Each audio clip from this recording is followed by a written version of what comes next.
Donald Trump has reignited a controversy over the antimalarial drugs chloroquine and hydroxychloroquine after telling reporters he was taking the latter to protect himself against coronavirus. What do we know about these drugs? What is hydroxychloroquine? Hydroxychloroquine, which Trump says he has been taking for about 2 weeks, was developed as an antimalarial, but it is also used to treat conditions like lupus, an anti-immune disease, and arthritis, where it can help combat inflammation.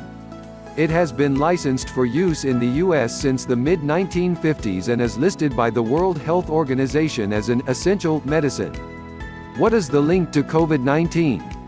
Researchers have been interested in chloroquines as an antiviral agent for some time. A study in Virology Journal in 2005 found that chloroquine inhibited the closely related SARS virus in primate cells in lab conditions.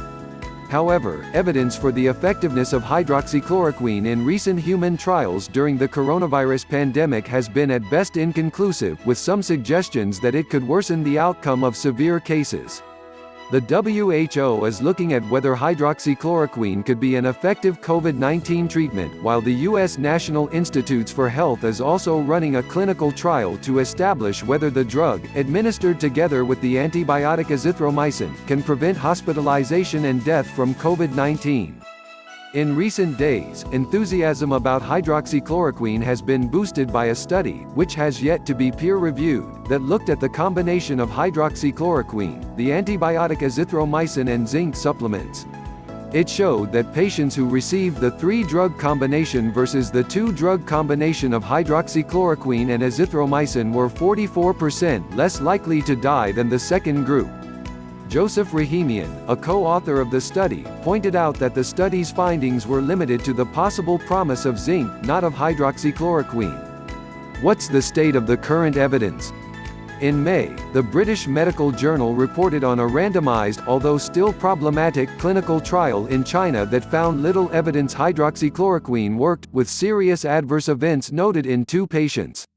A second study reported in the BMJ last week on a French trial also concluded that hydroxychloroquine does not significantly reduce admission to intensive care or improve survival rates in patients hospitalized with pneumonia owing to COVID-19. Overall, 89% of those who received hydroxychloroquine survived after 21 days, compared with 91% in the control group. The U.S. Food and Drug Administration, in a safety alert issued on the 24th of April, warned that it had received reports that hydroxychloroquine and chloroquine could have serious side effects and that the drugs should be taken only under the close supervision of a doctor in a hospital setting or a clinical trial. What are the risks in taking hydroxychloroquine? There are a number of side effects. The most serious is that it can interfere with the rhythm of the heart. Other side effects include headache, dizziness, nausea, vomiting, stomach pain, skin rash or itching or hair loss.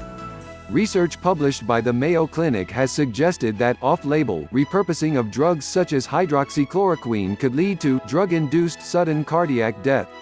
Although Trump's official physician has said he was in very good health at his last official checkup, the president is 73 and his recorded weight would put him in a BMI category of clinically obese.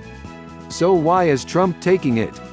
Despite there being no conclusive body of evidence that it can be effective when used to prevent contracting coronavirus, the president apparently decided in conversation with the White House physician Sean P. Conley that it was worth the risks.